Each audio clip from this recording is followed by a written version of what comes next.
Hello everyone, welcome to Learn with Yasmin. আজি ভিডিঅ'ত আমি চাম ক্লাছ 11ৰ বায়'লজিৰ চেপ্টাৰ 4 প্ৰাণী ৰাজ্য। আজি ভিডিঅ'ত আমি চাম যেটো আমাৰ হনুযুক্ত মেৰুদণ্ডী প্ৰাণী আছিল তাৰ বিষয়ে। ইয়াৰ আগৰ ভিডিঅ'ত আমি হনুহীন মেৰুদণ্ডী প্ৰাণীৰ বিষয়ে চাইছিলোঁ ৰাইট। মেৰুদণ্ডী প্ৰাণীসমূহক হনুযুক্ত হনুহীন দুটা ভাগত ভাগ কৰা হৈছে। তাৰ এইটো আমি চাইছোঁ হনুহীন প্ৰাণী কি, সাইক্লোষ্টমাটা চাইছোঁ আমি। এতিয়া আমি চাম হনুযুক্ত প্ৰাণী কি হয়। হনুযুক্ত প্ৰাণীৰ আমি প্ৰথমতে মৎস্য চাম, ফানযুক্ত প্ৰাণী ইয়াৰ দুটা ভাগ চাম, তাৰপিছত আমি চতুষ্পদী প্ৰাণী চাৰিটাৰ বিষয়ে চাম। হনুযুক্ত মেৰুদণ্ডী প্ৰাণী। হনুযুক্ত মেৰুদণ্ডী প্ৰাণী। হনুযুক্ত মেৰুদণ্ডী প্ৰাণীসমূহ কেনেকুৱা ধৰণৰ হয়? হনুযুক্ত মেৰুদণ্ডী প্ৰাণীসমূহ জলচৰ হ'ব পাৰে, ইহঁত পানীত থকাও হ'ব পাৰে বা ইহঁত স্থলচৰো হ'ব পাৰে। দুই ধৰণৰ হয়, জলচৰ বা স্থলচৰ, ইহঁতৰ বাসস্থান হ'ব পাৰে। এই হনুযুক্ত মেৰুদণ্ডী প্ৰাণীক আকৌ দুটা ভাগত ভাগ কৰা হৈছে। ভাগ দুটা হৈছে কি, এটা হৈছে মৎস্য যিটো ফানযুক্ত হয় আৰু আনটো হৈছে চতুষ্পদী যিটো পাদযুক্ত হয়। ফান আৰু পাদৰ ওপৰত নিৰ্ভৰ কৰি হনুযুক্ত মেৰুদণ্ডী প্ৰাণীক দুটা ভাগত ভাগ কৰা হৈছে, মৎস্য আৰু চতুষ্পদী। আমি এতিয়া প্ৰথমতে চাম মৎস্যৰ কিছুমান চৰিত্ৰ। মৎস্য এইটোৰ ভিতৰত সকলোবোৰ মাছ ইয়াৰ অন্তৰ্ভুক্ত হয়। যিমান আমি মাছৰ বিষয়ে জানো বা নাজানো, যিমান মাছ আছে গোটেইবোৰ মাছ ইয়াৰ অন্তৰ্ভুক্ত হয়। আৰু মাছ আমি জানো কি হয়, মাছসমূহ জলচৰ হয়। গতিকে মৎস্যৰ এটা বৈশিষ্ট্য হৈছে ইহঁত জলচৰ হয়। ইহঁতৰ দেহৰ যিটো ছাল আছে, ছালটো বাকলিৰ দ্বাৰা আবৃত। ছালত বাকলি থাকে, মাছৰ ছালত যেনেকুৱা আমি দেখা পাওঁ বাকলি থাকে। ইহঁতৰ দেহত তেনেকুৱা ধৰণৰ বাকলি থাকে, এইটো হৈছে ইহঁতৰ এটা বৈশিষ্ট্য। তাৰপিছত ইহঁতৰ শ্বসন কাৰ্য সম্পূৰ্ণ কৰাৰ কাৰণে ইহঁতৰ গিল বা ফুল থাকে। সেই গিল বা ফুলৰ দ্বাৰা ইহঁতে অক্সিজেন শোষণ কৰে। অক্সিজেন শোষণ কৰাৰ কাৰণে ইহঁতৰ গিল বা ফুল থাকে। তাৰপিছত ইহঁতৰ চলন কেনেকৈ হয়, ইহঁতে কেনেদৰে চলাচল কৰে। ইহঁতৰ যিটো শৰীৰ আছে, শৰীৰটো হৈছে মাকু সদৃশ, ষ্ট্ৰীম লাইন বা মাকু সদৃশ বুলি কোৱা হয়। তাৰমানে এইটো হৈছে এটা বিশেষ ধৰণৰ শৰীৰ যাৰ দ্বাৰা মাছবোৰে পানীত চলাচল কৰিব পাৰে, পানীত মুভমেণ্ট কৰিব পাৰে। ইয়াৰোপৰি ইহঁতৰ চলনৰ কাৰণে মাছৰ নেজ থাকে যিয়ে ইয়াক চলনত সহায় কৰে। ইয়াৰ আৰু এটা বৈশিষ্ট্য হৈছে ইহঁত হৈছে শীতলৰক্তি প্ৰাণী। শীতলৰক্তি প্ৰাণী আৰু উষ্ণৰক্তি প্ৰাণী দুই ধৰণৰ প্ৰাণী থাকে।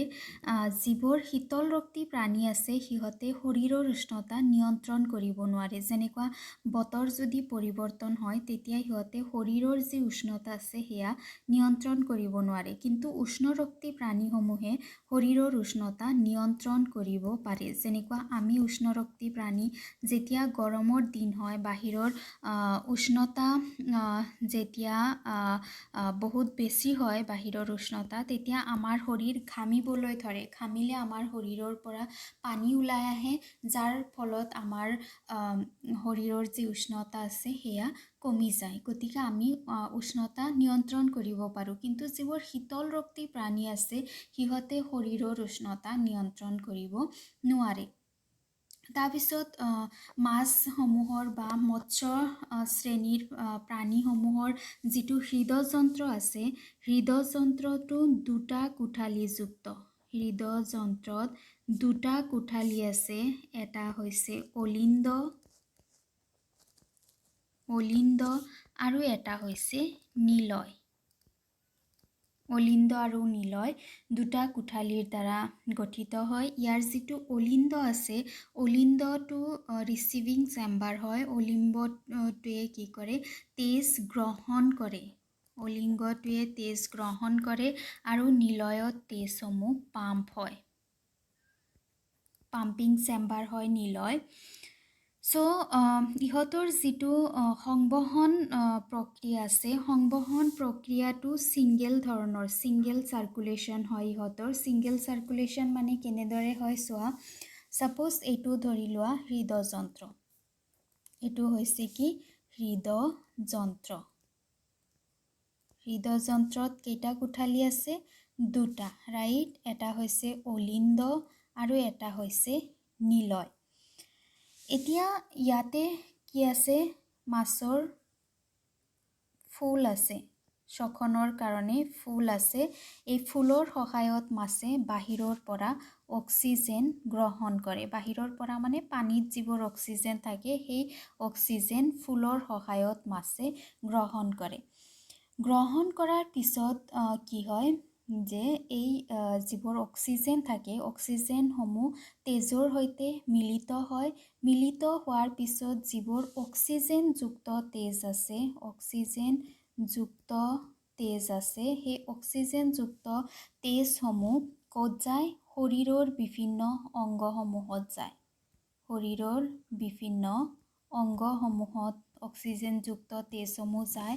শৰীৰৰ বিভিন্ন অংগই অক্সিজেন ব্যৱহাৰ কৰে। ব্যৱহাৰ কৰাৰ পিছত সেই তেজ কি হয়? অক্সিজেনবিহীন তেজ হয়। কাৰ্বন ডাই অক্সাইডযুক্ত আৰু অক্সিজেনবিহীন তেজ হয়। সেই অক্সিজেনবিহীন তেজক অলিন্দই কি কৰে? তোমাৰ গ্ৰহণ কৰে। গ্ৰহণ কৰাৰ পিছত অলিন্দৰ পৰা সেই তেজ নিলয়ত আহে। নিলয়ে তেজসমূহক পাম্প কৰে। পাম্প কৰাৰ পিছত কাৰ্বন ডাই অক্সাইডসমূহ ছেপাৰেট কৰে। যিবোৰ কাৰ্বন ডাই অক্সাইড ফুলত আহে, আহি পেলাই আকৌ কি হৈ যায়? দেহৰ বাহিৰত শ্বসনৰ জৰিয়তে ওলাই যায়। তাৰপিছত আকৌ শ্বসনৰ দ্বাৰা যি অক্সিজেন ভিতৰত আহে, তাৰ দ্বাৰা এই অক্সিজেনবিহীন যি তেজ থাকে, সেয়া আকৌ অক্সিজেনযুক্ত হয়। তাৰপিছত এইটো প্ৰক্ৰিয়া আকৌ চলি থাকে। যিহেতু তেজটো হাৰ্টৰ মাজেৰে, হৃদযন্ত্ৰৰ মাজেৰে এবাৰ চলাচল কৰে, সেইকাৰণে ইয়াক ছিংগেল চাৰ্কুলেশ্যন বুলি কোৱা হয়। এতিয়া এই যিটো মৎস্য আছে, মৎস্যটোক আকৌ দুটা ভাগত ভাগ কৰা হৈছে। যেনেদৰে মৎস্যটোক কিহৰ ওপৰত ভিত্তি কৰি দুটা ভাগত ভাগ কৰা হৈছে? যে সিহঁতৰ শৰীৰটো অস্থিৰে গঠিত নে হাড়েৰে গঠিত, অস্থিৰ নে হাড়েৰে গঠিত, তাৰ ওপৰত ভিত্তি কৰি অস্থি বা হাড়, তাৰ ওপৰত ভিত্তি কৰি ইহঁতক কি কৰা হৈছে?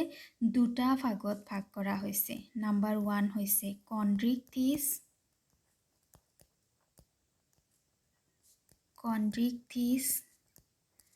আৰু নাম্বাৰ 2 হৈছে অষ্ট্ৰিকথিছ।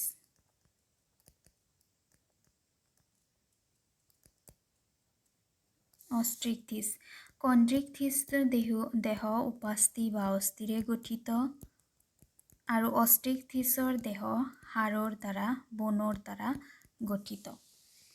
চ' এতিয়া ইয়াৰ উদাহৰণ বুলি ক'লে, যেনেকুৱা সাগৰত থকা বিভিন্ন ধৰণৰ মাছ, যেনেকুৱা ইলিছ মাছ, ইয়াৰ উদাহৰণ ৰহু, কাটলা, এইবোৰ হৈছে কি? বিভিন্ন ধৰণৰ মৎস্য জাতিৰ, মৎস্য শ্ৰেণীৰ উদাহৰণ। চ' এইটো আছিল কি আমাৰ হনুযুক্ত মেৰুদণ্ডী প্ৰাণীৰ কিছুমান বৈশিষ্ট্য। এতিয়া আমি কনড্ৰিকথিছ আৰু অষ্ট্ৰিকথিছ কি হয় ডিটেইলছত চাম।